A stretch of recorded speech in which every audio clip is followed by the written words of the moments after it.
हरे कृष्णा। स्वागत है आप सभी का मायापुर टीवी के लेडी स्पेशल टॉक शो के आज के एपिसोड में। आप सभी को मायापुर टीवी की तरफ से हार्दिक हार्दिक शुभकामनाएं दीपावली पर्व की और कार्तिक मास की। तो पिछले सत्र में हम लोग चर्चा कर रहे थे कि कैसे वैदिक काल में दिवाली और जो भी त्योहार हैं, धनतेरस इत्यादि, ये सब किस तरह से मनाए जाते हैं और इनका क्या वैज्ञानिक जो है, क्या इसके पीछे कारण हुआ करते थे ये सब त्यौहार मनाने के लिए। तो उसी क्रम को आगे बढ़ाते हुए हम आज के सत्र में उसी पर चर्चा करेंगे। और कल है गोवर्धन पूजा, तो उस विषय में और उसके आगे भाई दूज, इन दो त्योहारों पर भी हम मुख्य रूप से चर्चा करने वाले हैं। तो हम आज के सत्र को शुरू करते हैं। तो पिछले सत्र में हमारे साथ जो थर्ड स्पीकर थे, उनकी जगह आज हमारे साथ गीत गोविंद माता जी हैं। तो इसके अलावा हमारे साथ जो स्पीकर्स थे वही हैं। तो मैं शुरुआत करना चाहूँगी गांधारी माता से। तो गांधारी माता जी से मैं पूछना चाहूँगी कि माता जी, पिछले सत्र में जो हम लोग चर्चा किए थे कि ये जो सब त्यौहार हैं, धनतेरस, काली चौदस और दिवाली, मुख्य रूप से इन तीनों पर हम चर्चा किए थे। इन सब का जो साइंटिफिक रीजंस है, वैज्ञानिक कारण क्या क्या है इसके पीछे, हम लोग उस पर चर्चा किए थे। तो आज हम लोग गोवर्धन पूजा और भाई दूज पर चर्चा करने वाले हैं। तो पिछले सत्र का कुछ आप यहाँ पर रिवाइंड करना चाहेंगे ताकि लोगों को फिर से याद आ जाए कि हम लोग आखिर क्या चर्चा किए थे। Recap. Yes sure. Hare Krishna and happy Diwali season two everybody. तो ऐसा है ना कि सभी त्योहार हमारे वैदिक कल्चर में क्या है, it's based on God, means Krishna और इनका इनकारनेशन। तो उसका हिंदी में क्या बोलते हैं आप? अवतार। नहीं, बेस्ड ऑन आधार है भगवान के लिए। वहाँ तक कि बहुत हमारे पेरेंट्स है, उनके पेरेंट्स है, किसी को अपना बर्थडे याद नहीं था क्योंकि वो मानते नहीं कि कुछ बड़ी बात है। भगवान का ही बर्थडे, उसका अवतार का ही, तो सभी स्पिरिचुअली बेस्ड है। तो फिर ये मनाने से अपलिफ्टमेंट होता है। जैसे कि हमने दिवाली का 3 महत्व खास बोला, वो क्या है आप श्लोक बोलेंगे? ददाति प्रतिगृह्णाति गुह्यम आख्याति पृच्छति भुंक्ते भोजयते चैव षड्विधाम प्रीति लक्षणम। तो उसका मतलब बोलिए हिंदी में। तो रूप गोस्वामी जैसे कि बताते हैं कि हमें आपस में, भक्तों के समाज में भी और बाहर भी, ददाति प्रतिगृह्णाति, यानी कि हमें उन्हें प्रेम पूर्वक कुछ उपहार देना चाहिए और उनसे प्रेम पूर्वक उपहार स्वीकार भी करने चाहिए। और गुह्यम आख्याति पृच्छति, मतलब उनसे हमें सीक्रेट्स शेयर करने चाहिए। सीक्रेट मतलब ये नहीं कि मेरी लाइफ में ये हुआ, आपकी लाइफ में हुआ, भगवान से जुड़े हुए सीक्रेट्स, कि भगवान की लीलाओं में ये गूढ़ रहस्य हैं, हम उसको शेयर करें और उनसे सुने कि भगवान की लीलाओं में उन्होंने क्या ऑब्जर्व किया। ये सब चीज़ें हम आपस में, मतलब कुछ कुल मिलाकर के कृष्ण चर्चा। और थोड़ा माइंड भी रिवील कर सकते हैं कॉन्फिडेंट में। हाँ। जो कोई अपना काउंसलर है उससे, वो भी बड़े है, कोई बुजुर्ग है उससे, ताकि हम उससे अच्छी राय प्राप्त कर सकें। और तीसरा भुंक्ते भोजयते चैव, जो कि हमारा बहुत मुख्य दिवाली त्योहार की तो खास शान ही है कि हम आपस में जो भेंट देते हैं वो प्रसादम होता है, भगवान को निवेदित प्रसादम होता है, और दूसरों से हम प्रसाद स्वीकार भी करते हैं और घर आना जाना करते हैं, एक दूसरे के घर जाते हैं जहाँ पे हम उनको प्रसाद खिलाते हैं, अपने घर से बना कर ले जाते हैं और उनके घर से हम लेकर आते हैं, इस प्रकार से। यस माता जी। तो इसका कारण ये है कि हम सभी इंसान में, जीव जंतु में, सभी सृष्टि में भगवान का रूप देखना चाहते हैं। तो फिर ऐसे ही समझ करके भगवान सभी के हृदय में है, तो उससे प्रीति जुड़ानी है। तो प्रीति, भगवान को तो हम जानते नहीं है, तो भगत से प्रीति जुड़ाएंगे तो फिर लव स्प्रेड होगा, प्रेम होगा। तो ये कृष्णा कॉन्शियस मूवमेंट इज उसी कारण है, प्रेम के लिए, राइट। और हम तो बहुत भाग्यशाली के चैतन्य महाप्रभु आया तो मफत में, कोई लायक है कि नहीं, सभी को प्रेम बांटने का। तो ये त्योहार तो और भी उत्साह से फिर बन जाता है प्रेम बांटने का अवसर। ठीक है। और सभी को दिल करता है कि हम नया नया कपड़ा पहने, तैयार होए, फेस्टिवल में जाए। आपने देखा है पार्वती को भी कितना जाने का दिल होता था। अप्सराएं सभी प्लेन में घूमती है, भागवत में लिखा है कि कोई भी फेस्टिवल होता है तो सभी जाते हैं।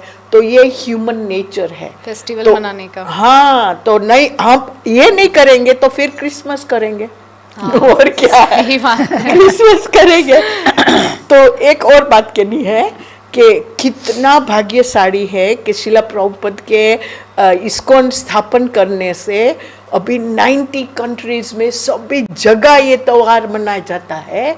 और आप जैसे वेस्ट में से आए, अमेरिका में शुरू हुआ, यूरोप में गया, फिर जब भी आप जाएंगे, इंडिया में आएंगे तो इधर लोग ताश खेलते हैं, पत्ता खेलते, दारू पीते हैं, और क्या मनाते हैं, और क्या करते हैं, जुगार, और क्या जुआ खेलते हैं। हाँ। और मांस खाते हैं। ये सब जो नहीं करना चाहिए वो सब काम करते हाँ, हैं जी। यही त्योहार पर तो वापस लाना है, बच्चे को सिखाना है। इसलिए भगवान की कृपा से, शिला प्रभुपद की कृपा से, वैष्णव की कृपा से हमको ये मौका मिला कि आप बच्चे को सिखाओ इसका मतलब। तो ये रिकैप है कि एक्सचेंज करना है, और इसमें सभी लोग एंगेज हो जाते हैं फैमिली के। Right, very nice. तो मैं आगे बढ़ना चाहूँगी। रेवती माता जी से मेरा प्रश्न है कि माता जी, ये जो तिथियों का जो भेद आ जाता है मुख्य रूप से, तो ये क्यों आता है? जैसे दिवाली बहुत से लोगों ने हम लोग जो देखते हैं भौतिक जगत में हम लोगों के दृष्टिकोण से अगर देखा जाए तो उन लोगों ने दिवाली कल सेलिब्रेट किया, लेकिन वैष्णव कैलेंडर के हिसाब से दिवाली आज है। तो ये इस तरीके से क्यों होता है ये भेद?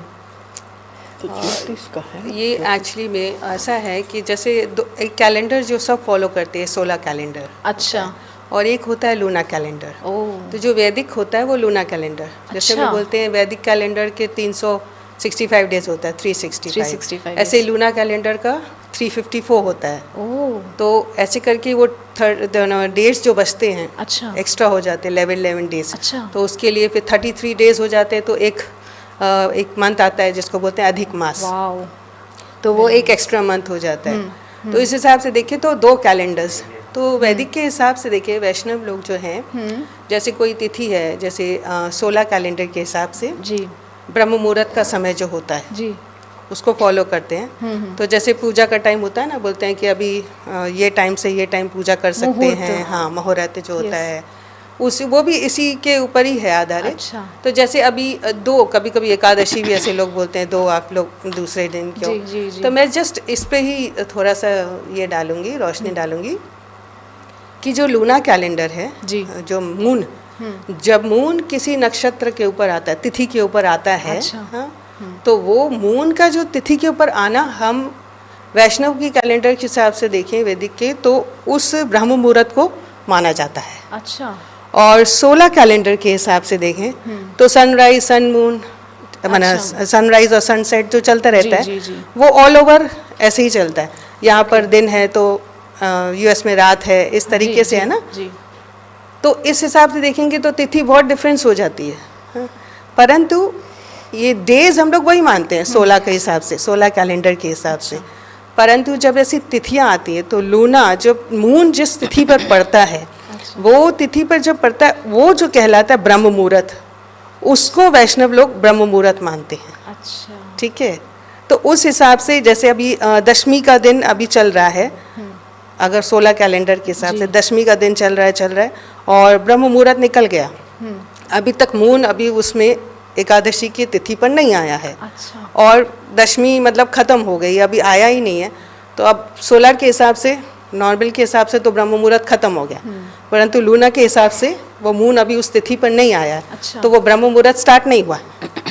तो जब लूना इसका चंद्र का जब ये ब्रह्म मुहूर्त स्टार्ट होता है, तो उसी को वैष्णव लोग जो है ब्रह्म मुहूर्त मान करके फिर उस तिथि को, उस दिन को वो फॉलो करते हैं। तो वो तिथि फिर एकादशी की तिथि कहलाती, जिसमें ब्रह्म मुहूर्त आता है। अच्छा। और 16 के हिसाब से वो ब्रह्म मुहूर्त नहीं आता है।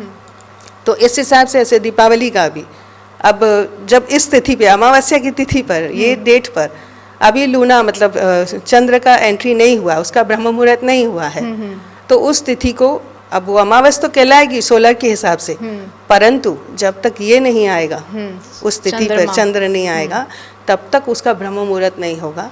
और तब तक वो तिथि जो है वैष्णव लोग उसको चतुर्दशी ही मानी जाएगी। हाँ, उसको वो काउंट नहीं करेंगे। ओके। भले वो आधा दिन आप देखें तो सेम हो, आधा दिन दशमी हो, आधा दिन एकादशी हो, जो भी, पर उस तिथि को नहीं मानेंगे। नेक्स्ट डे जो ब्रह्म मुहूर्त पड़ेगा उसको फिर एकादशी मानेंगे। वाह। इस तरीके से जो है दो फेस्टिवल ऐसे लगते हैं, परंतु ये सिर्फ और सिर्फ ये कैलेंडर्स जो है वैदिक कैलेंडर्स सोलर और लूना इसके हिसाब से, तो वैदिक का ज़्यादातर लूना के हिसाब से ही चलता है, इसलिए सोलर तो पूरा यूनिवर्सल है तो उसके हिसाब से चलता है। अच्छा। तो इसलिए वैष्णव जो है दोनों ही मानते हैं, डे के हिसाब से सोलर कैलेंडर और तिथि के हिसाब से लूना, ब्रह्म मुहूर्त के हिसाब से लूना कैलेंडर। और इसमें एक चीज़ मैं यहाँ पर ये सोच रही थी, आपने जब ये चीज़ बोला कि लूनर एंड सोलर ये जो डिफरेंस होता है, तो एस्ट्रोलॉजी में भी एक होता है जहाँ पे मून साइन और सन साइन माना जाता है, है ना? तो सन साइन से जो एस्ट्रोलॉजी होती है वो टैरो कार्ड, न्यूमरोलॉजी, है ना? और मून साइन से जो होता है वो मुख्य रूप से जो पामिस्ट्री जो लोग, है ना, और जो ज्योतिष गणना जो होती है, हाँ, ये जो होता है ये मून साइन के हिसाब से चलता है। और हम लोगों की जन्म तिथि के हिसाब से जो होता है वो यानी 25 अप्रैल है, तो 25 अप्रैल मुख्य रूप से जैसे नाम मुझे मिला था न से आया था या य से आया था, तो वृश्चिक राशि उसके हिसाब से बना था। लेकिन अब 25 अप्रैल अगर कोई देखेगा कि निधि शर्मा का 25 अप्रैल में बर्थ हुआ था, तो उसके हिसाब से जो सन साइन होता है वो टॉरस होता है। टॉरस ऐसे स्कॉर्पियो है, ऐसे टॉरस भी है, तो दो इसका बहुत सुंदर ये, इसीलिए वैदिक सनातन संस्कृति जब वो बहुत विस्तारित है, उसमें बहुत कुछ है सीखने समझने के लिए। हम आगे बढ़ेंगे हमारे गीत गोविंद माता जी की तरफ। तो माता जी, मैं जानना चाहूँगी कि ये जो दिवाली मनाने का जो इसके पीछे और भी कुछ मुख्य रीज़न है जिसको आप प्रकाशित करना चाहेंगे? हाँ सभी वैदिक फेस्टिवल्स में जी कुछ हेल्थ रीजंस भी देते हैं। तो स्पेशली ये जो दिवाली, जो अमावस्या, जी दिवाली में जो आ रहा है अमावस्या की, जी, उस अमावस्या स्पेशल है पूरा साल की अमावस्या में। अच्छा। ये अमावस्या में आप लोग कोई सभी को माना जाता है। हम बचपन से हम करते आ रहे हैं, मतलब नहीं मालूम था, फिर बाद में हम खोजे तो पता चल गया कि इस तिथि उस दिन नॉर्मली ऑयल स्नान तो तेल स्नान तो हम सूर्य उदय के बाद करते हैं। अच्छा। और आज के दिन आप पहले भी कर सकते हैं, जल्दी भी कर सकते हैं, ब्रह्म मुहूर्त में भी कर सकते हैं।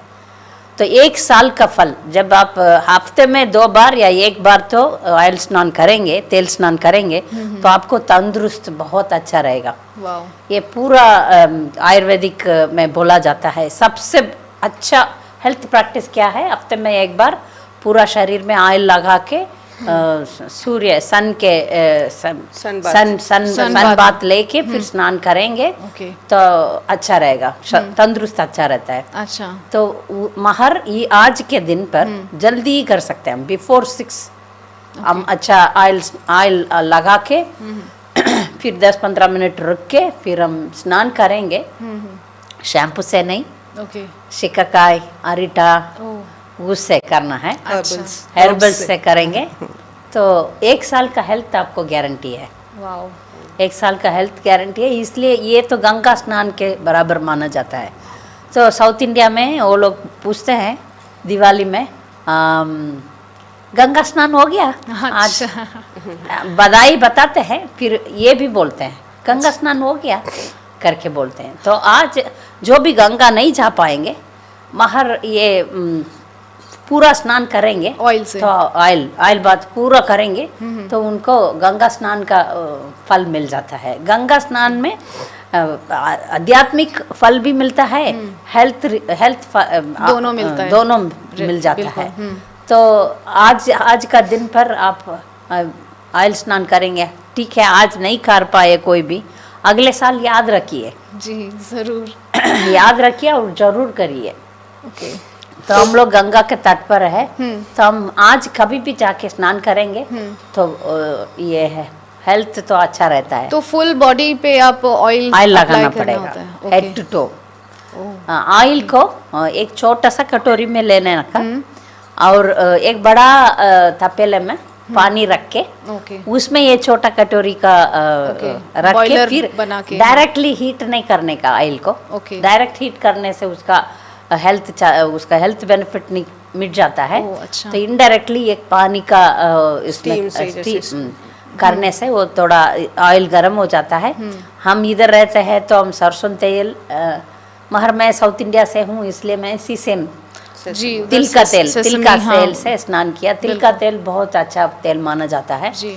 तो उसको अप्लाई करके हम पूरा हेड टू टो करके हम 5-10 मिनट वेट करके फिर गर्म पानी से स्नान करना है। ओह जब भी ऑयल स्नान होता है तब गर्म पानी से होता है। अच्छा, ठंडा पानी इसीलिए से नहीं। साबुन नहीं लगाना है। साबुन नहीं लगाते हैं, इसके बेसन या कुछ हर्ब्स ओके। शिकाकाई वैसे बेसन कुछ देखो कितना फिर चमकती उसका है वो। जैसे आप शैम्पू लगाएंगे तो फिर वो तो केमिकल है पूरा निकाल देता है, बिल्कुल केमिकल्स तो वैसे ही हार्मफुल है। हार्मफुल हाँ, है। तो आप मैं बताती हूँ, आयुर्वेद बेसन या शिकाकाई ऐसा उसके मिक्सर मिल जाता है ओके। हेर्बल पाउडर, उससे हम स्नान करने से 1 ईयर का हेल्थ तो आज तो यहाँ। छोड़ना ही नहीं है। Very nice. तो आई थिंक गंधारी माता जी वांट्स टू ऐड समथिंग। इसमें आयुर्वेदिक का बेनिफिट वो है, जैसे माता जी ने बोला ना तिल का तेल या सरसों का तेल, तो अपना डोसा होता है ना, वाता पीता कफा को बैलेंस करता है। दोष जो हाँ, होते हैं, कफ दोष। पित्त, वात। हाँ, वात पित्त कफ को बैलेंस करते हैं। और मोस्ट इम्पोर्टेंट थिंग है कि तेल बहुत जरूरी है कि ग्राउंडिंग करते हैं। ग्राउंडिंग मीन्स मदर अर्थ के साथ जुड़ते हैं। जी क्योंकि देखो आप अभी तो सभी लोग जूता पहनते हैं, पहले तो वैसे धरती में वैसे ही चलते हैं। जी। जो ऐसा चलना बहुत इम्पोर्टेंट है कि मदर अर्थ से आप जुड़े रहते हैं। नहीं तो आजकल तो छोटे बच्चे को भी चक्कर आता है, क्योंकि ये मोबाइल फोन होता है, कार में जाते हैं, मोटरसाइकिल में, तो वात एकदम इम्बैलेंस हो जाता है। तो वात के बारे में मैंने बहुत सारा लिखा है कि ये मेन चीज़ है, ये ऑयल का है। फिर गौ की दी हुई वानगी पका कर वो भी खाना है, जैसे पनीर खाओ, रसगुल्ला खाओ, बहुत इम्पोर्टेंट है। छेना मिठाई। इमीडिएट ग्राउंडिंग के लिए। ओके तो उसका हेल्थ बेनिफिट बहुत है। देखो आज माता जी कितना चमक लगती है। वो क्या है अपना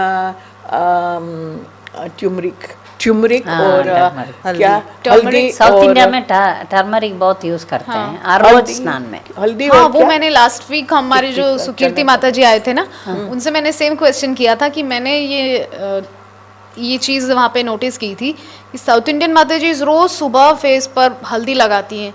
तो yellow लगाने yellow- का हल्दी अलग है, अच्छा, खाने का हल्दी अलग वो है। कस्तूरी हल्दी होता है, वाइल्ड टर्मरिक ना, कस्तूरी हल्दी और दूसरा एक ऐसा ऐसा घिसने वाला हल्दी मिलता कच्चा है। हल्दी जो होता है। हाँ हाँ, उसको घिस के हम जो जिंजर apply की कर तरह सकते आता है, हैं। वही ना? हाँ, हाँ, हाँ। नहीं नहीं, इधर वो मिलता ही नहीं है, वो वैरायटी नॉर्थ इंडिया में मिलता नहीं है। अच्छा आप गलती से वो तो खाने का हल्दी है, थोड़ा ओह। जलन, इसमें भी जलन होता है मगर आपको अच्छा हो जाता है, एंटीसेप्टिक है।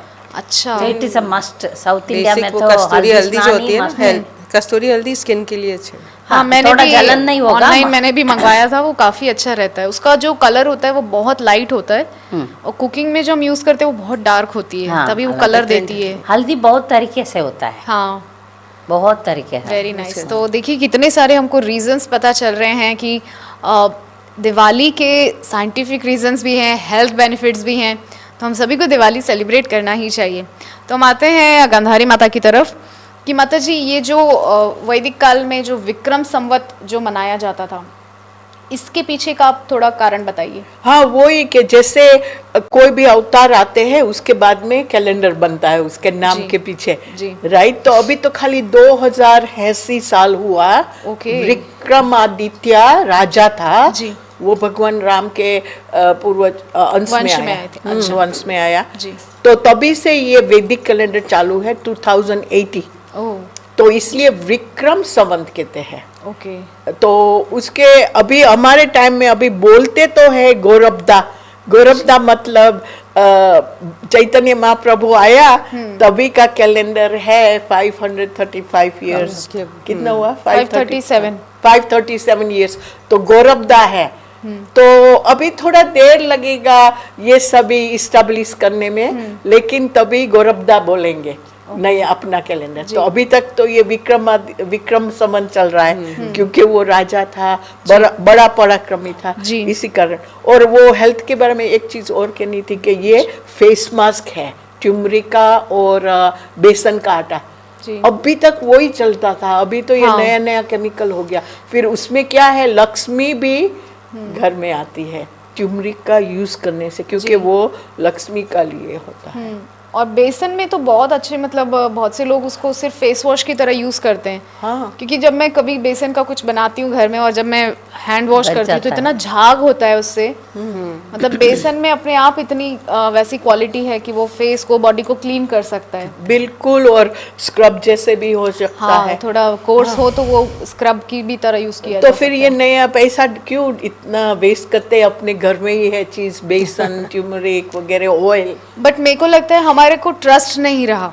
प्रॉब्लम हमारा ये कि हम उन चीज़ों पे ट्रस्ट नहीं करते आजकल। पुरानी जो चीज़ें हैं, हल्दी, बेसन, हमको इन पे ट्रस्ट है कि लक्ष्य हमको रिजल्ट देता है ना, केमिकल्स है ना, तो इंस्टेंट रिजल्ट देता है, तो लगता है कि Instant, yes, पर वो बाद में इतना हानिकारक होता है वो पता नहीं चलता। हाँ, ये बात सही कही आपने कि हमको जो है, हमको हाथ की हाथ रिजल्ट्स चाहिए, इसीलिए हम लोग फिर आज का टाइम ये सब इंस्टेंट है। तो नेक्स्ट हम जाते हैं हमारे रेवती माता जी की तरफ।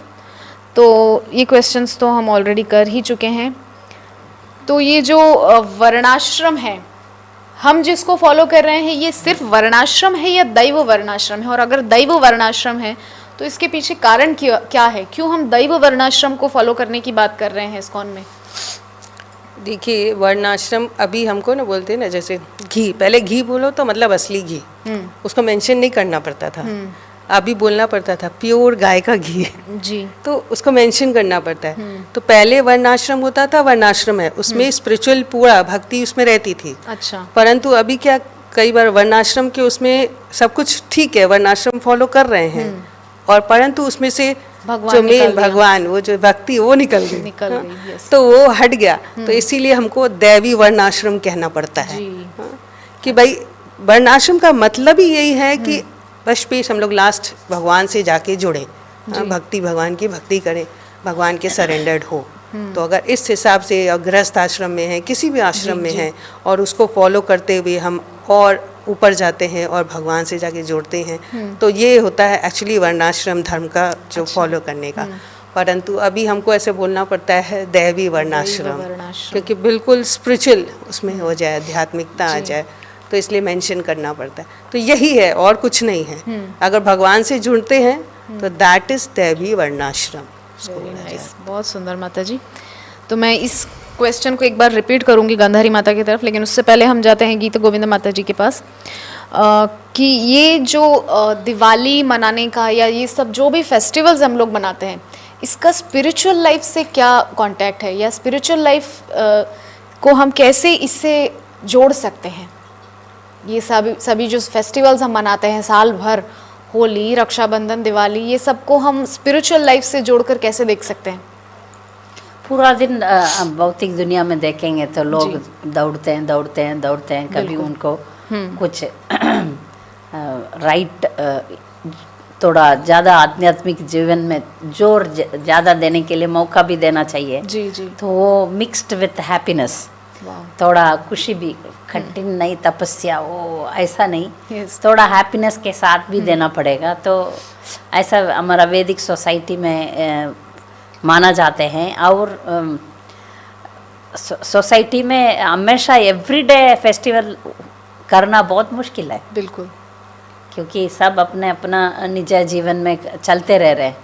तो ऐसा ये फेस्टिवल्स में हैप्पीनेस आता है। फिर भगवान के साथ, जैसे अभी दिवाली क्या है, दिवाली तो वेलकमिंग लॉर्ड राम। यस। और इसमें कुछ इम्पोर्टेंट लीलाओं भी है, तो उस लीलाओं को हम स्मरण करेंगे। और उस लीला में अभी आज दिवाली है तो हम भी अयोध्यावासी जैसा फील करें अपने फील आप को। करेंगे ना। जब दिया जलाते हैं और घर में पूरा जहाँ पर रखते हैं, हमको वही फीलिंग्स आता है। राम जी आज अयोध्या आएंगे। आए, जी जी जी। कृष्णा आज नरकासुर को वध वध किया। करके लौट के नरकासुर आएंगे। पूछा भगवान इस दिन को आप अच्छे तरह मनाओ करके, तो उसमें वो लीला में हम घुस जाते हैं, तो फिर प्रगति मिलता है। आध्यात्मिक जीवन में बहुत प्रगति मिलेगा। Very हाँ, फेस्टिवल्स का मतलब वही है। और लविंग एक्सचेंज होता है डिवोटीज के बीच में। Very nice, तो एक दूसरे टाइम किधर है, किसी के साथ टाइम नहीं है। मिलने भाई, जुलने हाँ, की भी टाइम नहीं छुट्टी है। मिलेगा और एक दूसरों से मिलने के लिए भी हमको मौका मिलता मौका है। मिलेगा। वेरी नाइस माता जी, यही। बहुत सुंदर। तो माता जी ने कितने सुंदर ढंग से बताया कि हम त्योहारों को किस प्रकार से भक्ति से जोड़ सकते हैं। यहाँ पर मुझे एक इंसिडेंट याद आ रहा है कि होली हम जब मनाते हैं तो उसका एक बहुत सुंदर रीज़न है कि हम भक्त प्रहलाद की याद करते हैं। यद्यपि भौतिक जगत में लोगों के लिए वो नशा करने का और भांग पीने का और इससे ज़्यादा और कुछ नहीं है होली के लिए, होली का उनके लिए इम्पोर्टेंस, लेकिन हम लोगों के लिए वो एक त्यौहार है। हम याद करते हैं कि कैसे भगवान अपने भक्त की रक्षा के लिए होलिका के प्रभाव से अपने भक्त प्रहलाद को वहाँ पर बचाया और एक भक्त की प्रतिष्ठा को वहाँ पर भगवान स्थापित कर रहे हैं। तो हम पुनः गांधारी माता के पास जाएंगे और उनसे पूछेंगे जो ये वर्णाश्रम की जो अभी बात उठी थी, इस पर थोड़ा आप डिटेल्स में और अगर कुछ बता पाए तो। माता जी ने बहुत अच्छा समझाया कि जी। पहले वर्णाश्रम है ना, वो भगवान सेंटर्ड था। जी। उसका नाम ही वही था, विष्णु सेंटर्ड। अच्छा। एक श्लोक है कि वहाँ प्रभुपद बोलते हैं कि वर्णाश्रम का मतलब विष्णु को आराधना करना। जी। तो विष्णु सेंटर्ड है। तो अभी माता जी ने बहुत अच्छा बताया कि वो विष्णु को निकाल दिया। इसलिए लोग अभी क्या समझते कि ये कास्ट सिस्टम है, और वो भी फॉरेनर्स ने आकर हमारे मगज में डाल दिया कि ऊंचे वाले लोग ऊपर है और नीचे वाले को एक्सप्लॉइट करते हैं। बट सच बात ऐसा नहीं है, क्योंकि वैदिक कल्चर में सभी का मान सम्मान होता है, सभी की अपनी अपनी जगह होती है, उच्च नीच नहीं है। अच्छा। सभी का अपना नेचर के हिसाब से काम होता है। अच्छा। तो वो वर्णाश्रम था, वो खत्म हो गया। तो फिर आचार्य ने कहा कि रीस्टैब्लिश करना है। जी। भक्ति विनोद ठाकुर ने चालू किया था, भक्ति सिद्धांत महाराज को बोला कि आपको करना है। जी। वो नहीं कर पाए तो फिर प्रभुपद ने वो काम ले लिया, और इतना लिखा है उसके बारे में, जी। वर्णाश्रम के बारे में। तो फिर दैवा वर्णाश्रम कहते हैं, क्योंकि कृष्णा सेंटर्ड है।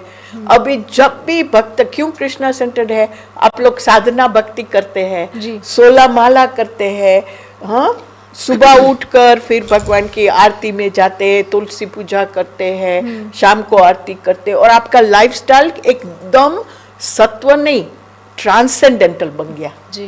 ट्रांसेंडेंटल, शुद्ध सत्व में। शुद्ध सत्व हो गया जी। भक्तों का जीवन। तो मतलब क्या, कृष्णा सेंटर्ड है। उसको इसलिए दैवा वर्णाश्रम कहते हैं कि एवरीथिंग इज कृष्णा सेंटर्ड। जी। और वो सत्व क्या है, परासत्व, शुद्ध सत्व। शुद्ध सत्व, जी। इसी को दैवा वर्णाश्रम कहते हैं। और वो दूसरा है जो हिंदुइज्म फॉलो करते हैं, उसको आसुरी वर्णाश्रम किया, क्योंकि कुछ उसमें अभी भगवान का कुछ रहा ही नहीं। देवता का करते हैं पूजा, लेकिन वो क्या है, मिक्स हो गया सारा, वो भी फल प्राप्ति के लिए। हाँ, और अपना फल कर्म कांडा हो गया। हाँ।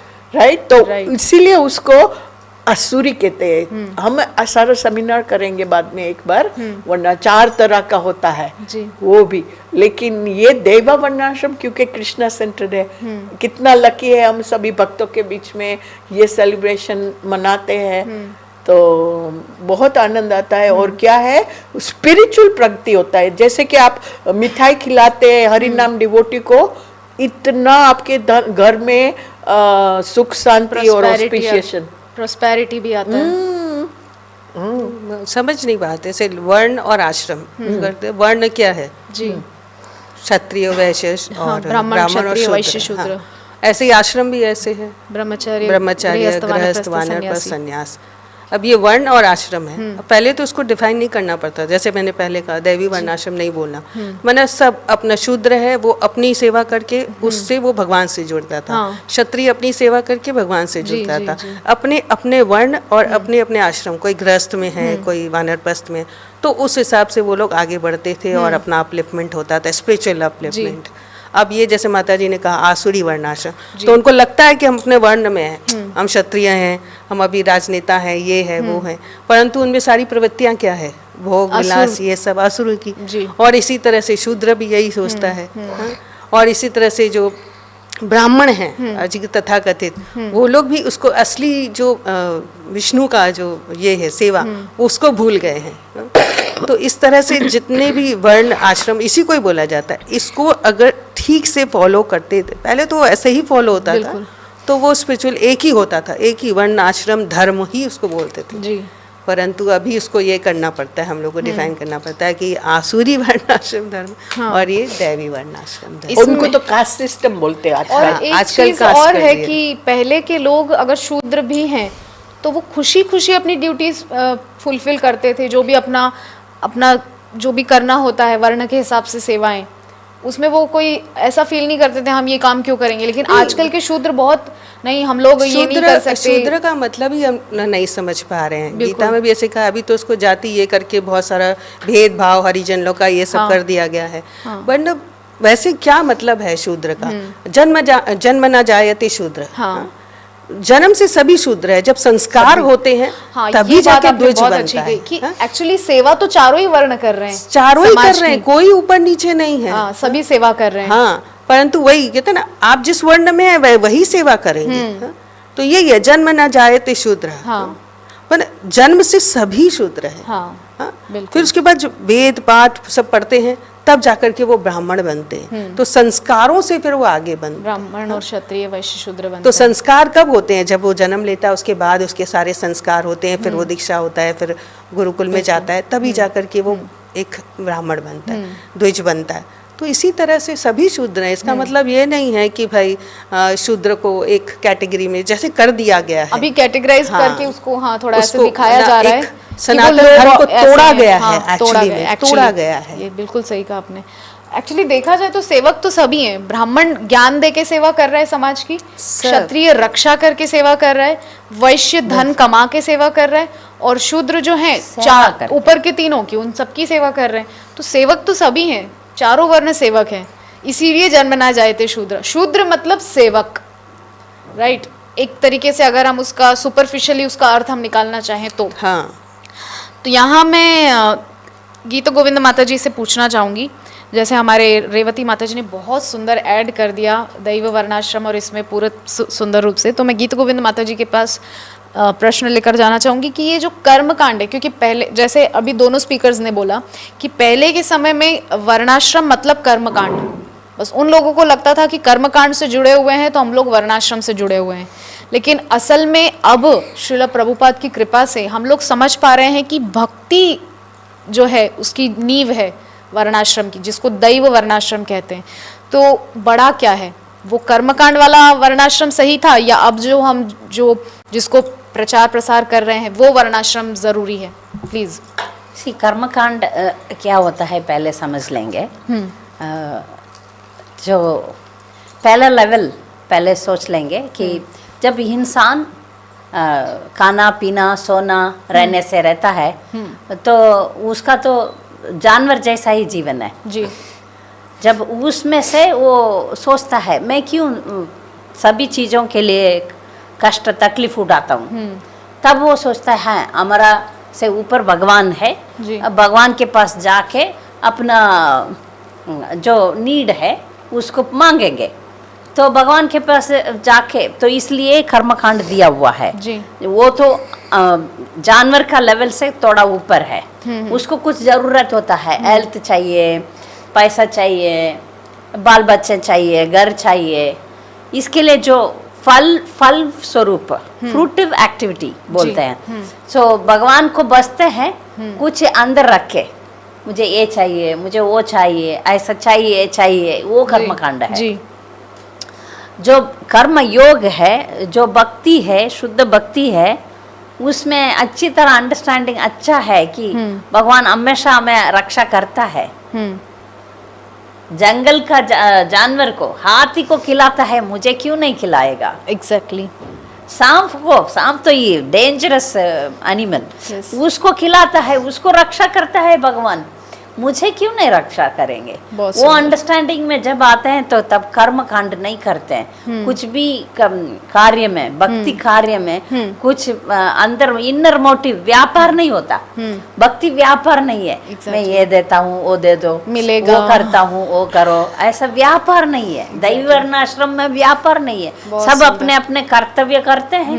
भगवान ऑटोमेटिकली जैसे जानवर को भी रक्षा करते हैं, हमको भी भक्तों को जरूर अच्छा ही रक्षा करते हैं। बहुत सुंदर माता जी, ये पॉइंट आपने बहुत सुंदर बताया कि जो वर्णाश्रम है उसमें कुछ प्राप्ति की रिटर्न में हमको कुछ मिलेगा, वो भाव वर्णाश्रम था। धर्मार्थ काम मोक्ष, एग्जैक्टली। जो चार पुरुषार्थ हैं, पुरुषार्थ, हाँ, वो हाँ, जो है वो दैव चीज़- वर्णाश्रम में 5 है। भक्ति और कृष्ण प्रेम। Very nice. तो हमारा जो दैव वर्णाश्रम है, लास्ट वीक में मेरे से थोड़ा मिस्टेक हुआ था, मैंने वर्णाश्रम मेंशन किया था, मुझे वहाँ पर दैव वर्णाश्रम बोलना चाहिए था, क्योंकि जहाँ कृष्ण है वहाँ दैव वर्णाश्रम है।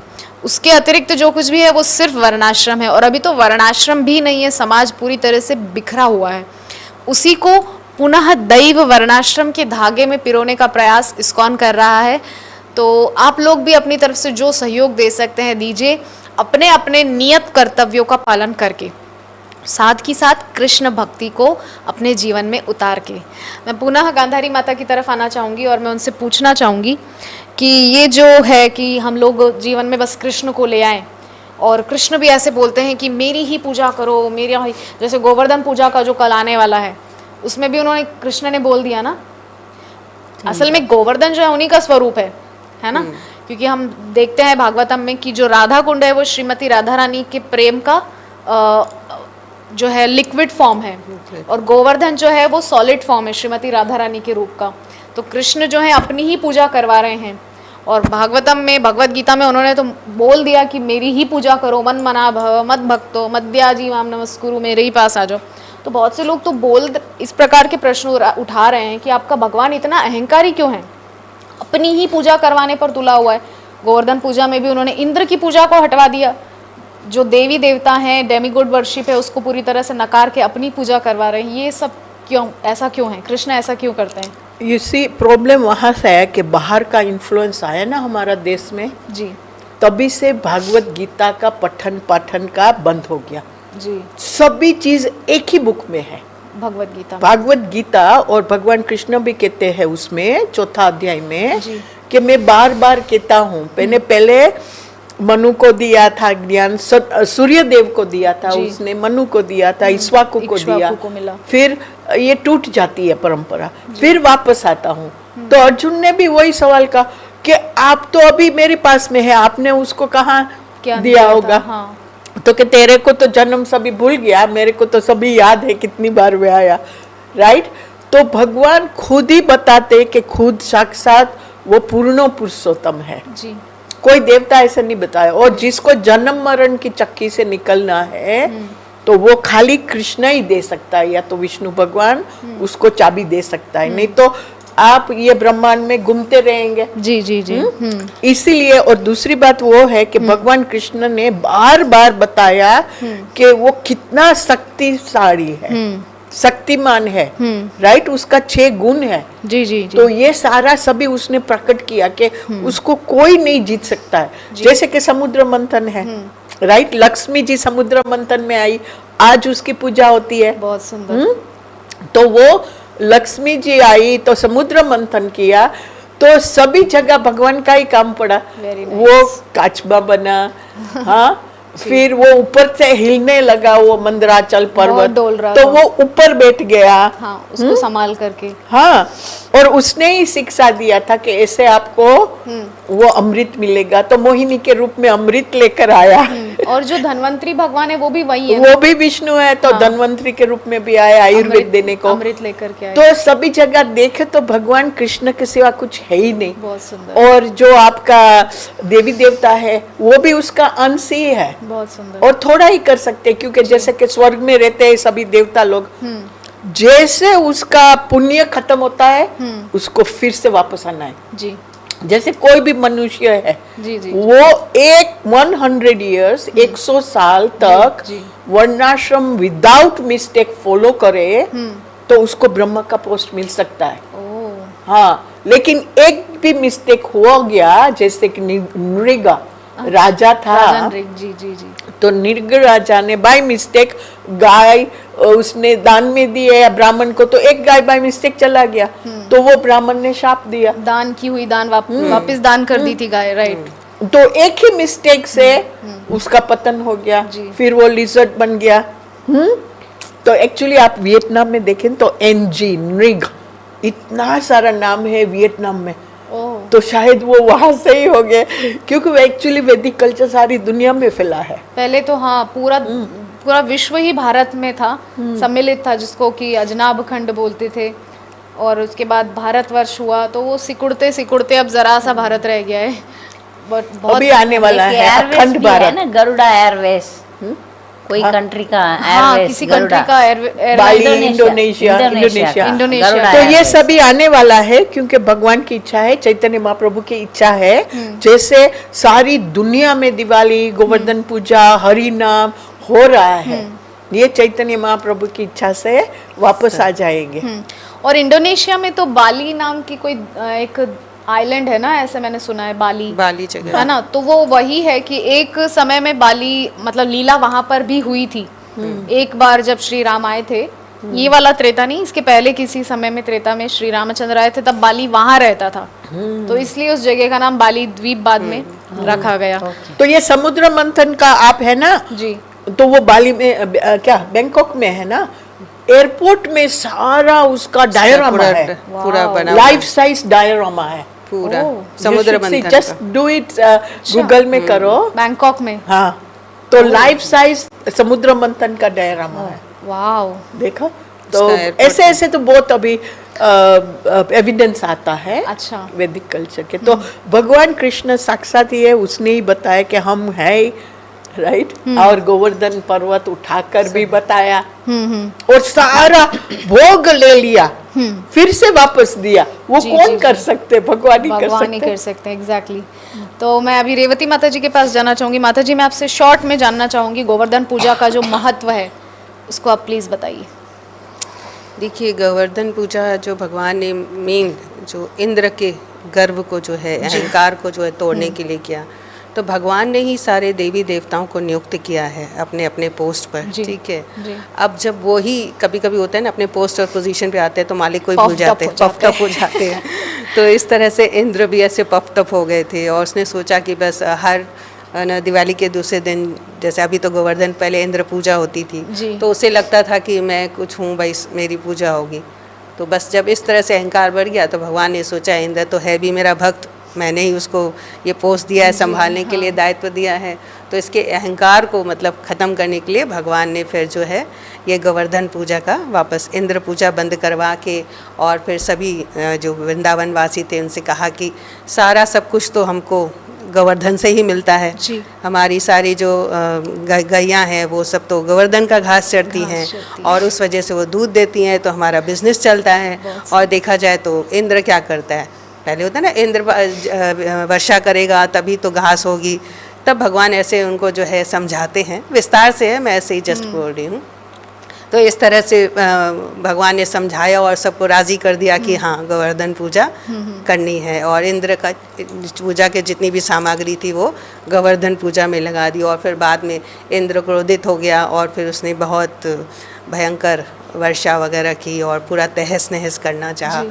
फिर तभी फिर भगवान को देखा उसने कि भाई भगवान किस तरह से गोवर्धन को 7 दिन तक अपनी छोटी उंगली में लेकर के और सारी ब्रजवासियों को जो है उस गोवर्धन के नीचे पूरा शेल्टर दिया था।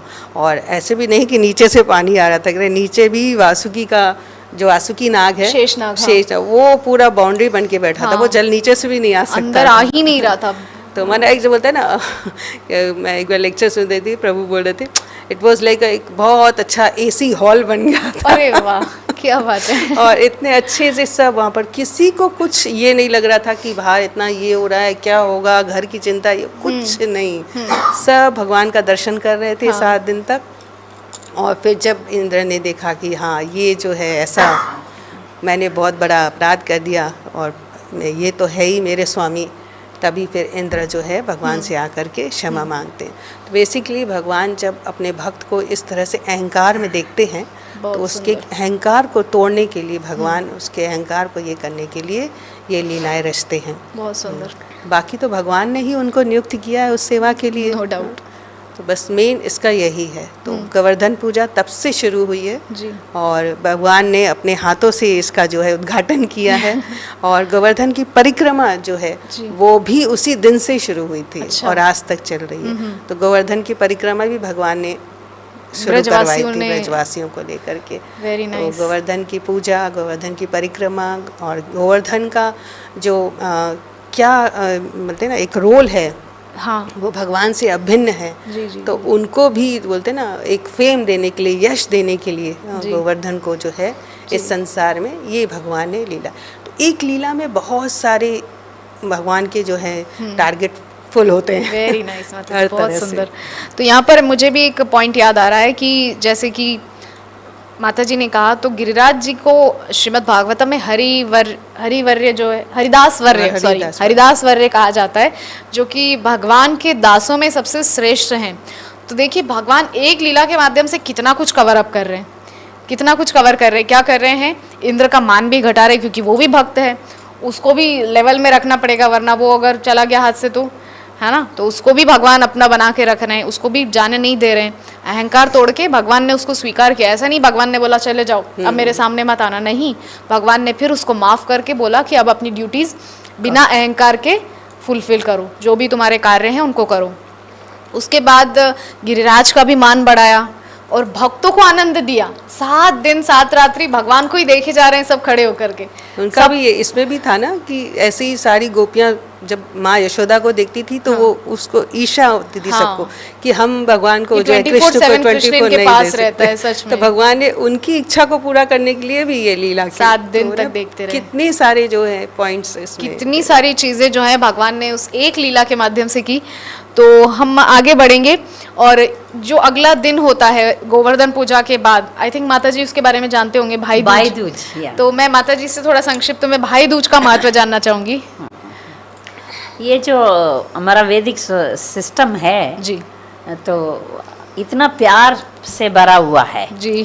तो माँ बाप बचपन से ऐसा पालन पोषण करते हैं, जो प्रॉपर्टी होता है पिताजी का प्रॉपर्टी होता है वो बेटा को जाता है। महर बेटी किसी घर के चली जाती है उसको दहेज थोड़ा बहुत देते हैं, मगर भाई का ये कर्तव्य बनता है कि अपना बहन को, माता पिता बुढ़े होने के बाद बहन को अच्छी तरह चले जाने के बाद बहन को अच्छी तरह रखा जाए। तो वो साल में एक बार बहन के घर आता है, आके देखता है कि सब कुछ ठीक ठाक चल रहा है, उसको सब कुछ है क्या। ये साउथ इंडिया में भी है, दिवाली में गरीब से गरीब भी कुछ तो मिठाइयाँ लेके बहन को आके मिलेगा ही मिलेगा। वो है, वो सिस्टम है। कुछ गिफ्ट देना पड़ेगा अपना अपना स्टैंडर्ड के, अपना अपना इनकम के मुताबिक कुछ तो देते हैं। तो दिवाली आया, ठीक है, बहन लोगों को साड़ियाँ खरीद के देना या गिफ्ट देना, क्या कुछ पैसा देना, कुछ मिठाइयाँ देना, कुछ तो है। ये रिवाज जो है अच्छा है, मीन्स आपस में फैमिली वैल्यूज है। हाँ हाँ। भाई है तो भाई बहन है तो प्यार से रखना पड़ेगा, जिम्मेदारी उठाना पड़ेगा। तो सोसाइटी में ये सब जरूर होना चाहिए। सब इंडिपेंडेंट नहीं है, डिपेंडेंट है जी, है ना, इंटरडिपेंडेंट इसीलिए तो धर्मराज अभी आजकल तो ऐसा फैमिली वैल्यूज है ही नहीं जी, है नहीं। बहन को देखते नहीं है, कभी कभी हाय हेलो बोल देते हैं। तो इसमें भी देखिए ना, धर्मराज से शुरू हुआ है जी। कुर्म धर्म के ये आता है, धर्मराज से शुरू हुआ, यम से। यम जब अपनी बहन यमुना के पास आते जी हैं, को मिले तो उसी से तो शुरू हुआ, मतलब इसमें भी देखिए स्पिरिचुअलिज्म है ना पूरा। हाँ, जी, तो बिल्कुल। दिखाते हैं, ऐसे नहीं कि हाँ ठीक है, पर वो तब से स्टार्ट हुआ, अभी तक वो चला रहे। किस तरह से धर्म का जैसे पालन हो, तो धर्मराज स्वयं जो है इसको करके दिखाए, इसको करके दिखाए कि भाई ओके, हाँ। तो यहाँ मैं गांधारी माता जी से थोड़ा जानना चाहूंगी कि माता जी, बहुत से लोग आजकल बोलते हैं कि अरे आप तो भक्त हैं, आप ये लोग त्योहार क्यों मनाते हैं आप लोग, या बहुत से भक्त भी अपनी तरफ से बोलते हैं हम लोग तो भक्त बन गए, अब हम ये सब नहीं मानेंगे, फैमिली से दूर भागते हैं या इस तरीके से, तो क्या ये सही है? ये बिल्कुल झूठ है, क्योंकि अगले सवाल आप देखेंगे ना तो उसमें भी ऐसा है कि ये जैसे माता जी ने बोला फैमिली वैल्यूज जी बढ़ाता है, और एक्चुअली स्पिरिचुअल वर्ल्ड में भी होता है। जी, जैसे जी। माता जी ने बोला साक्षात यमराज आया था यमुना जी को मिलने को, जी भाई बहन अलग हो गए थे फिर मिले, जी राइट, तो फिर वो लाया क्यों, फैमिली वैल्यू सेम करता है। और स्पिरिचुअल वर्ल्ड में कैसे है, कृष्ण बलराम है जी इधर आए थे धरती पर, तो सुभद्रा की शादी के लिए दोनों झगड़ते थे कि बिल्कुल। इसके साथ करना इसके साथ करना, कि बराबर उसका पार्टनर होना बहुत चाहिए। चिंता करते थे, बहुत चिंता रहती थी। तो भगवान ने खुद बताया कि बहन की कैसे रक्षा करनी है। बहुत सुंदर। और हाँ, मनुष्य तो ठीक, उन लोगों ने मनुष्य में जन्म लिया था, जी जी जी, लेकिन असुर लोग भी, बहुत जैसे शूर्पणखा का कान काटा था, तो रावण क्यों उसका बदला लेने के लिए गया, बहन से प्रेम था इसीलिए। हाँ, तो ये रिलेशनशिप को हमको रीस्टैब्लिश करना है, ये राइट, फेस्टिवल के माध्यम से हम लोग कर पाते हैं। Very nice. और क्या है, यमुना ने तो वचन दिया कि कोई भी भाई इस दिन पर बहन के घर जाएगा जी। तो उसको अनटाइमली डेथ नहीं मिलेगा, कुछ एक्सीडेंट नहीं होगा, अकाल बहुत मृत्यु नहीं। सुंदर। अकाल मृत्यु नहीं होगा, और उसको क्या है कि ब्लेसिंग मिलेगा, क्योंकि अच्छा। बहन है वो कोमल हृदय की होती है, हाँ, तो उसको ब्लेसिंग मिलेगा। भाई को, और जो आगे मनाएंगे इस फेस्टिवल को उनको भी। हाँ, तो फिर क्या है, भाई और उसके परिवार को, जैसे कि कभी कभी एक्सीडेंट या तो कुछ कुछ मिसहैप हो जाता है ना फैमिली में, तो हम तो बहुत सुनते थे माँ बाप को, ऐसे हमारे ग्रैंड पेरेंट्स को, कि किसी का आशीर्वाद से हम बच गए, ऐसा ही ये बोलते चीजें थे। हाँ बहुत मायने रखती हैं। हाँ, कि किसी का आशीर्वाद, सो ये आशीर्वाद लेना बहुत जरूरी है, क्योंकि सभी के हृदय में भगवान होता है, जी। तो ये कारण स्पिरिचुअल रीजन है। और श्रील प्रभुपाद का भी हम देखते हैं, उन्होंने भी अपनी बहन की बहुत टेक केयर की, इवन आफ्टर टेकिंग संन्यास, संन्यास के बाद भी वो कई अपनी जो बहनें हैं, पीसी माँ को सेवा तो दीन दिया। Tarini, sorry PC Bhavatarini, no, PC माँ बोलते सॉरी हैं हाँ, सब लोग। पीसी माँ भावतारिणी जो माता जी हैं, उनसे बहुत अटैच्ड थे श्रील प्रभुपाद। संन्यास के बाद भी कई बार उनकी चिंता रहती थी उनको, और उनके फैमिली मैटर्स सुलझाने में भी श्रील प्रभुपाद उनको बहुत गाइडेंस देते थे कि इस प्रकार से। गॉड सिस्टर थे, हाँ, भवतारिणी उनका गॉड सिस्टर भी, गॉड सिस्टर भी। ओ, भक्ति सिद्धांत प्रभुपाद से, सरस्वती अच्छा, का। इनिशिएशन आप पीसी ली। माँ के बारे में बोलते हैं ना। Yes yes yes yes yes. वही भक्ति सिद्धांत सरस्वती ओ, ठाकुर ये से मैं नहीं उन्होंने जानती भी- थी। अच्छा। उन्होंने भी दीक्षा लिया अच्छा, और हमेशा सेवा करने के लिए आया करती थी। वाह, ये चीज मुझे आज पहली बार पता चल और रही है। उनका देह वो मायापुर में से चले गए थे। अच्छा मायापुर में हो रहा है, बहुत से डिवोटीज उनका सेवा किया, अच्छा, और वो वापस ये डिवोटीज जो टेक केयर करते थे, हाँ। वो लोग ये बहुत बीमार हो गए, इनको बेच देंगे उनका घर, ऐसा सोच रहे थे, मगर माता जी नहीं चाहती थी हाँ जाने हाँ के लिए। हाँ हाँ, तो फिर हर उनको रखा गया, कोई माता जी को असिस्टेंस दिया उनको, फिर वो माता इधर से निकल गए, वो वाह, बहुत मायापुर से उनका देहांत। डिपार्चर हुआ। Oh very nice. तो देखिए एक और चीज पता चल रही है कि श्रील प्रभुपाद की जो बड़ी बहन थी ना, छोटी छोटी भवतारिणी, छोटी छोटे थे उनसे। छोटी अच्छा, तो श्रील प्रभुपाद की छोटी बहन भी श्रील भक्ति सिद्धांत प्रभुपाद से इनिशिएटेड थे, उन्हीं से दीक्षा प्राप्त किए थे। तो वो उनकी जो क्या कहना चाहिए, बायोलॉजिकल सिस्टर भी थी, और God sister भी। स्पिरिचुअल लाइफ में भी उनकी जो देखा जाए उनकी सिस्टर थी।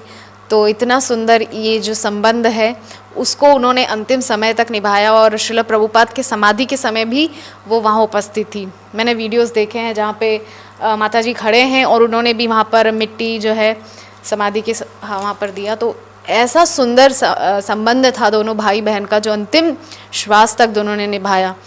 तो ये जो त्योहार हैं इनको मनाने के क्या साइंटिफिक रीजंस हैं, ये सब हमने सुना और हमने जाना कि क्यों ये त्यौहार मनाने चाहिए। तो और मैं थोड़ा सा डिटेल में हमारे गांधारी माता जी से जानना चाहूँगी कि ये जो हमारे आचार्याज हैं इन्होंने कहा, आप थोड़ा सा रेफरेंस देकर के बताइए कि इन लोगों ने इन सब चीज़ों के बारे में क्या कहा है या क्या इनका अवधारणा इन लोगों की क्या थी। जो देखो शिवा, नारद मुनि, भीष्म पिता जो ब्रह्मचार्य फॉलो करते थे जी। और 4 कुमार, दीज आर अपना क्या कहते हैं 12 महाजन्स होते हैं। वो साक्षात धर्म के पालन करने वाले, धर्म को स्थापन करने वाले हैं। लेकिन उसमें 7 गृहस्थ है, वो शिव जी है, उसकी वाइफ का कितना ध्यान रखता था। हाँ, पार्वती का। वो सभी अब क्या कहते हैं देवता लोग हैं, वो भी मानते हैं। बार बार ऐसे विष्णु चला जाता है छोड़कर भक्तों की रक्षा करने को, तो लक्ष्मी अकेली होती है, तो फिर उसने ट्रिक लगाई। नारद मुनि तो रक्षा बांध देवे, फिर मुझे बोलेंगे क्या मांगना है तो हम विष्णु को मांग लेंगे। तो वो मांगते हैं कि अब तो मेरा भाई बन गया आप, तो मेरे को विष्णु दे दो। फिर आचार्य की बात ऐसी है कि देखो भक्ति विनोद ठाकुर को कितने 11 बच्चे थे जी। एक बच्चा जो भक्ति सिद्धांत हमारा था वो सन्यास बन गया, लेकिन उसके सिवा सभी का शादी किया। तो शादी में क्या होता है, भाई बहन परिवार सभी को देना लेने का होता है, सभी को गिफ्ट देना होता है। और सभी बहन की शादी भाई के ऊपर होती है कि बहन अच्छी तरह सेटल हो जाए। तो सभी आचार्य भी वो करते थे कि जो वो सन्यास नहीं लेते थे वो, तो गृहस्थ में तो सभी करता है। तो ये ड्यूटी भगवान कृष्ण ने शुरू किया है, मनु संहिता में है, ब्रह्म वैवर्त पुराण में है। तो उसमें मैंने पढ़कर सारा कुछ वर्णाश्रम सेमिनार में करा, जो हम फ्यूचर में करेंगे, राइट।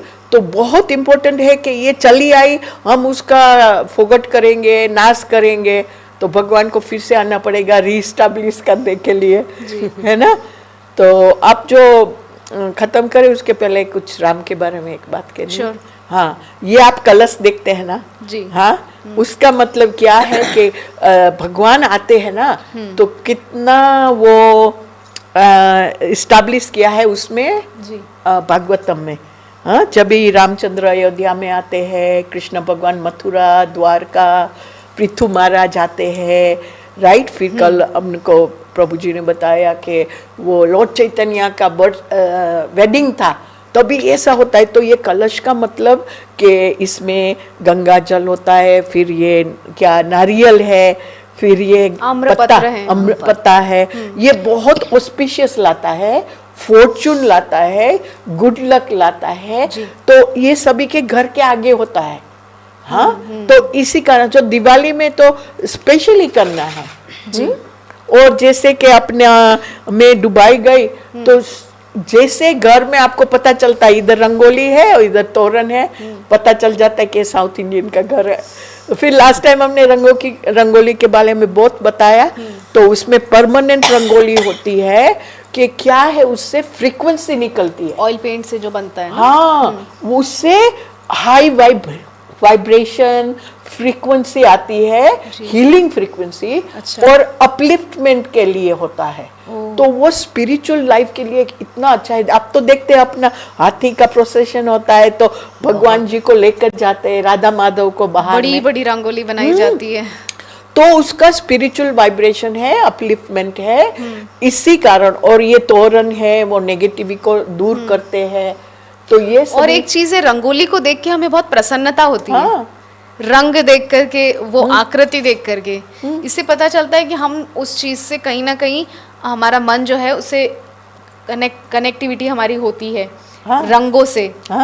रंगों से वो चक्र से कनेक्टेड है हमारा चक्र है। अभी तो 7 है, लेकिन 13 होने वाला है। 13 चक्र खुलने वाला है, ताकि आपको टेलीपैथी का आएगा, साइकिक आपको, क्योंकि गोल्डन एज में आ रहे हैं ना, तो फिर ये सभी वापस आने वाला है, सभी सीधी ऑटोमेटिक। तो ये बहुत इम्पोर्टेंट है। सो प्लीज मनाइए, करिए, फिर हमारा शो होगा, इसके बारे में हम और भी आगे बोलेंगे। Very nice. ठीक है ना? ये जो रंगोली है ना, जी, जी। साउथ इंडिया में हर रोज लगाते हैं, अच्छा, सिर्फ दिवाली पोंगल में नहीं, हर रोज होता है। हाँ। सिंपल होता है, और वो वाइट में राइस फ्लोर में होता है। अच्छा, राइस फ्लोर में करने से वो जो कीड़ा कीड़ा एंट्स यस वो सब खाते हैं उसको। जी। तो सभी जीव को ध्यान रख के कुछ रिचुअल ये आपने एकदम सही कहा माता जी, क्योंकि कल हमारा संडे प्रोग्राम जो होता है हमारा हिंदी कम्युनिटी का, तो उसमें मैंने खुद रंगोली बनाया, तो राइस फ्लावर से ही बनाया था, और इमीडिएटली वहां पर बहुत सारी एंट्स इकट्ठा हो गई टू ईट। तो उससे पता चलता है कि उन लोगों को फीड करने के लिए ये एक रिचुअल है जो पहले के समय के लोग करते थे। तो इससे एक पायस एक्टिविटी हो सकती है, उसको मान सकते हैं कि हमारे यहाँ उसको कीड़ी नागरी बोलते हैं, मतलब कीड़ी जो कीड़ी होती है ना, छोटी छोटी चींटियाँ, Ants। उनको खिलाएं ताकि उनका भी पेट भरे, और उससे एक पुण्य एक अर्जित होता है। तो we think about other living entities also. या दैट्स राइट दूसरा जीव को भी हम ध्यान ध्यान से रखना रखते हैं, पड़ेगा। बिल्कुल। ऐसा नहीं है कि सिर्फ हम जिए, हाँ, बाकी लोगों को भी जीने दे। यही है आसुरी वर्णाश्रम, अपना सोचना। हाँ। और दैव वर्णाश्रम है सबको लेकर के चलना। और दूसरा देख है ना, हमारा ऋण है, हाँ। 5 का ऋण है, 5 बिल्कुल, तरह का, जी। वो हमने लास्ट एपिसोड में बोला था। हाँ, वो बात की थी हमने। हाँ, 5 ऋण को हमको पूर्ण करना है, इसी कारण। तो चलो, बहुत अच्छा शो हुआ। Thank you so much. तो मैं सभी स्पीकर्स को बहुत बहुत धन्यवाद देना चाहूंगी, हरे कृष्णा। गांधारी माता जी को स्पेशली, क्योंकि उन्होंने इतना सुंदर यहाँ पर डेकोरेशन किया, और इसके माध्यम से वो बताना चाह रहे हैं कि दिवाली कैसे मनाया जाता है, और दिवाली मनाने के पीछे क्या स्पिरिचुअल रीजंस हैं, क्या हेल्थ रीजंस हैं, हमें अपने अपने अलग अलग स्पीकर से हमें पता चला। और आई थिंक गांधारी माता ये जी, आपके लिए, oh my God, thank you so much माता जी। ये आपके लिए। Thank you. Happy Diwali. Happy Diwali. बहुत ये माता जी आपके एक्चुअली लिए। मैं कल एक कोटेशन पढ़ रही थी, एक डिवोटी का, प्रभुपाद का नहीं, तो वो उसमें बोल रहे थे क्यों ना हम शुभ दीपावली बोलें एक दूसरे को, जो ज्यादा सुंदर लगता है। हैप्पी हैप्पी बोलते दिवाली रहते। कुछ वेस्टर्न सी फीलिंग आती है। हम लोग वैदिक अगर काल में पुनः लौटना चाहते हैं, तो हम क्यों ना एक दूसरे को शुभ दीपावली बोले, ताकि सुनकर भी मन में प्रसन्नता हो और हम अपने वैदिक संस्कृति को और बढ़ावा दे सकें। एक्चुअली साल मुबारक कहते जी। हैं। साल मुबारक में फिर यंग पीपल है वो बड़े का पैर छूते और ब्लेसिंग लेते और गिफ्ट मिलती है। अरे वाह, हाँ, इसलिए हम साल मुबारक बोलते जी हैं। जी जी। नया साल आ गया ना, दिवाली अच्छा, तो वो चल। गुजराती में नया। हाँ, ये आपने सही कहा। हमारे लिए बंगाली के लिए तो मार्च में आएगा। हाँ, वैष्णव कैलेंडर में जो न्यू गौर ईयर। पूर्णिमा से नेक्स्ट डे। लेकिन Next अभी day। गौरवता तो नहीं मानते, लेकिन वैदिक कैलेंडर तो मानते हैं ना अभी हाँ, तक। अभी तक मानते हैं। इसीलिए जी। गोवर्धन पूजा के दिन नया साल है, नया जो साल हमारी तिथि हाँ। वैदिक कैलेंडर के ऊपर है। हाँ, और हमारे इसलिए नया साल है। लेकिन हमारे उधर मतलब मध्य प्रदेश में, क्योंकि हम जिस उज्जैन से मैं हूँ, विक्रमादित्य राजा की हाँ। नगरी है वो ही, और वहाँ पे जंतर मंतर नाम से एक जगह है जहाँ पे वैदिक समय में जिस पद्धति से कैलेंडर पंचांग वगैरह देखा जाता था, वहाँ पे एक बहुत बड़ा यंत्र लगा हुआ है, मालूम है। उसी से समय की गणना, काल की गणना इत्यादि सब की जाती थी। तो उसके हिसाब से वहाँ पे मतलब मध्य प्रदेश में मैं अगर बोलना चाहूँ तो विक्रम संवत जो शुरू होता है वो इसी टाइम से शुरू होता है, 2080 जैसे कि चल रहा है अभी, है ना। तो नया साल है, इसलिए सभी को साल मुबारक। Very nice. आप सभी को और सभी मायापुर टीवी के दर्शकों को हमारी पूरी टीम की तरफ से ढेरों शुभकामनाएं दीपावली पर्व की और नववर्ष की। तो बहुत ही हमारा सुंदर आज का ये जो सफ़र रहा, आज का एपिसोड रहा। मैं उम्मीद करती हूँ आप लोगों को ये पसंद आए, और अगर इससे जुड़े हुए कोई प्रश्न आपके मन में हो, क्योंकि मैं बोलना भूल गई आपसे कि अगर आपके पास कोई प्रश्न हो तो जो नंबर आपकी स्क्रीन पर डिस्प्ले हो रहा है, आप उस पर प्रश्न भेज सकते हैं। हमें बहुत खुशी होगी उन्हें अपने प्रोग्राम में शामिल करके। यस माता जी। यस, एक बुक है, is that available in the Amazon और समथिंग? नहीं, डायरेक्ट फोन पर से। ओके, अगर आप दिवाली से जुड़े हुए प्रश्न या जिज्ञासाएं आपके अंदर है कि वैदिक सनातन संस्कृति में दिवाली किस तरह मनाया जाता है, तो उसी नंबर पर आप कांटेक्ट करके, जो नंबर डिस्प्ले हो रहा है, आप उसी नंबर पर कांटेक्ट करके ये बुक भी आप अपने लिए ऑर्डर कर सकते हैं। तो मैं आपसे अभी विदा लेना चाहूंगी। नेक्स्ट वीक पुनः आपसे मुलाकात होगी इसी जगह इसी समय पर। तब तक के लिए हरे कृष्णा कृष्णा कृष्णा हरे हरे, हरे राम राम राम हरे हरे। जय जगद्गुरु श्रील प्रभुपाद की जय। गौर प्रेमानंदे हरि।